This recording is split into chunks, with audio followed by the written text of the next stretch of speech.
Dear students, good morning to all of you. Hi, I am Rajiv Kumar.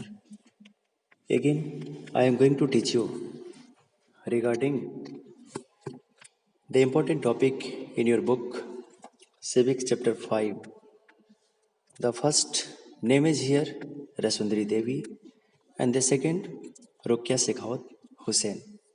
ये दो नाम जैसे कि मैंने हम सब अभी जस्ट पिछले वीडियो में रमाबाई के बारे में पढ़ा.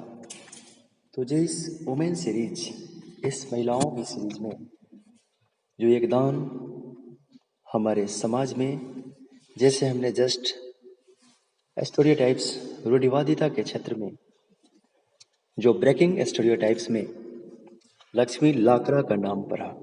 ये सब नाम, ये सब सीरीज ऐसे हैं जो एक विशेष स्थान देते हैं आज के समाज में और आने वाले टाइम में. जो इन्होंने प्रीवियस अपने टाइम में, that means 1882, 1932 and one is 1800 to 1890, जो ये टाइम था, इन टाइम में इन्होंने कैसे अपने आप को समाज से फेस किया और उन कठिन परिस्थितियों का सामना करते हुए अपने आप को आगे बढ़ाया और उसके साथ साथ अपनी योजना, अपना मिशन किस तरीके से समाज के सामने रखा, जो आने वाले समय में महिलाओं के लिए आसान बनाता चला जाएगा. तो इन चीज़ों में हम जानेंगे. एक नाम है रसुंदरी देवी का. Let us read about the experience of Rassundari Devi 1800 to 1890. अब हमें जानने दीजिए, दैट मीन्स उस अनुभव को जो रसुंदरी देवी के बारे में 1800 से 1890 who was born in West Bengal some 200 years ago, जिनका जन्म पश्चिम बंगाल में हुआ था लगभग आज से 200 साल पहले. अगर हम अभी की तुलना लेते हैं तो लगभग आज से, जब हम आज ये पढ़ा रहे हैं या आप लोगों को बतला रहे हैं, तो लगभग 220 साल पहले. एट द एज ऑफ 60, उम्र के 60वीं साल में, शी रोट हर ऑटोबायोग्राफी इन बंगला. अब जैसे कि आपको पहले एक्सप्लेन किया गया है और बतलाया गया है, अपनी आत्मकथा, दैट मीन्स अपने बारे में अपनी जीवनी. शी रोट हर ऑटोबायोग्राफी, उन्होंने लिखा अपनी आत्मकथा, अपनी जीवनी के बारे में इन बंगला भाषा में.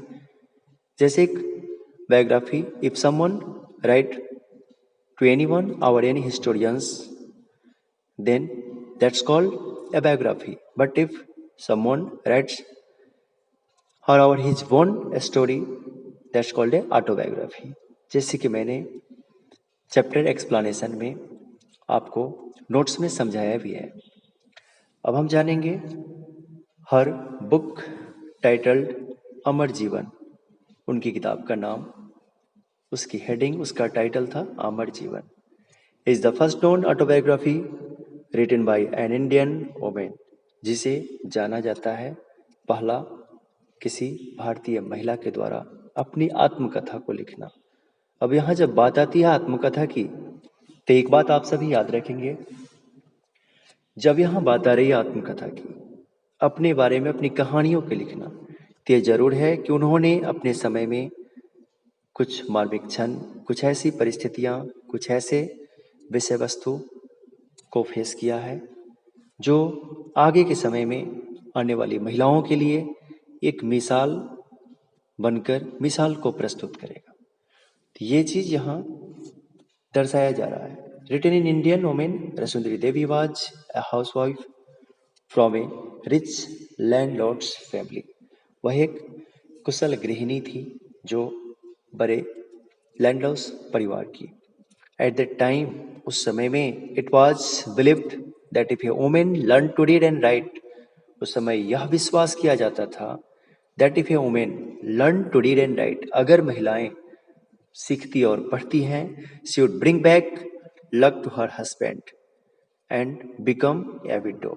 यहाँ कहने का मतलब कि जो उस टाइम में यह एक अवधारणा थी, न के बराबर महिलाओं को पढ़ाना या आगे बढ़ाना, but she would bring back luck her husband and become a window. बाद में जब पति की मृत्यु के बाद, despite this she taught herself how to read and write in secret. यहाँ पे उन्होंने इसको भी दर्शाया और दिखलाया herself how to read and write in secret, कैसे किस तरीके से सीखना और पढ़ना परिवार के बीच रहकर हासिल किया जा सकता है।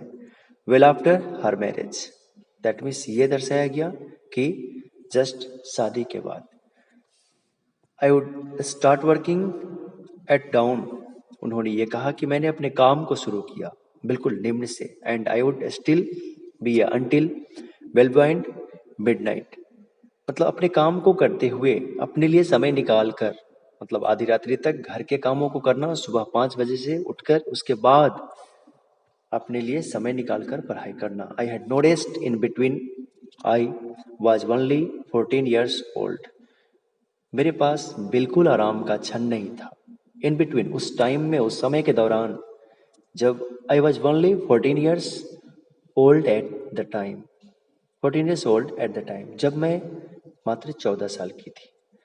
आई came to nurture a great longing.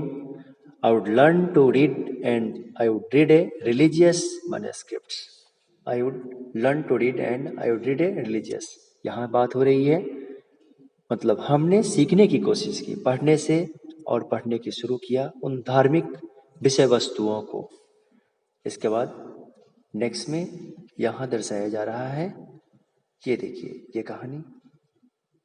Unluckily in those days, यहाँ पे कहने का मतलब अनलकली इन दोज डेज, एक तरह से दुर्भाग्य की बात है उन दिनों में, women they are not educated, जब महिलाएं शिक्षित नहीं होती थी। Later I began to resent my own thoughts, तब मैंने शुरू किया रिसेंट माई ओन थॉट्स, अपनी इस सोच को स्थापित करने के लिए। What is wrong with me, मतलब मेरे साथ क्या गलत है, या हम सब महिलाओं के साथ क्या गलत है। वुमेन डू नॉट रीड, जो हम महिलाएं पढ़ नहीं पाती है। How will I do it, मैं इसे कैसे पूरा करूंगी। Then I had a dream, तब मेरा एक स्वप्न बना। I was reading the manuscript of Chaitanya Bhagat, the title of a saint. यहाँ पे मैंने उस चैतन्य भगत को पढ़ना शुरू किया। Later in the day as I sat cooking in the kitchen, उस समय बाद के दिनों में जब मैं I set cooking in the kitchen, जब मैं खड़ी थी रसोई घर में खाना पकाने के लिए। आई हर्ड माई हस्बैंड से टू माई एल्डेस्ट सन, तब मैंने सुना अचानक कि मेरे पति मेरे बड़े लड़के को अचानक पुकार रहे हैं। Bipin, I have left my Chaitanya Bhagat here, मैंने अपना चैतन्य भगत की किताब वहां छोड़ दिया है। When I ask for it, bring it in. When I ask for it, जब मैं तुम्हें कहूंगा bring it in, तब मुझे लाके उसे देना। इन सब चीज़ों से, ऐसे विभिन्न प्रकार की चीज़ें, जैसे उन किताबों से कुछ पेज को निकाल के पढ़ना, और जब वो छूट जाता है तो फिर उसके माध्यम से अध्ययन करना, इस तरीके से उनकी कहानी है जो दर्शाई जा रही है। उन्होंने एक आने वाले समय के लिए, आने वाले युगों के लिए, आने वाले टाइम के लिए, महिलाओं के लिए एक ड्रीम स्थापित किया। ऐसे हम इनकी कहानियों को जानते हैं और समझते हैं। Dear students, we will discuss in the coming next video regarding the next topic. Thank you. Bye bye. Have a nice day. Take care, all of you.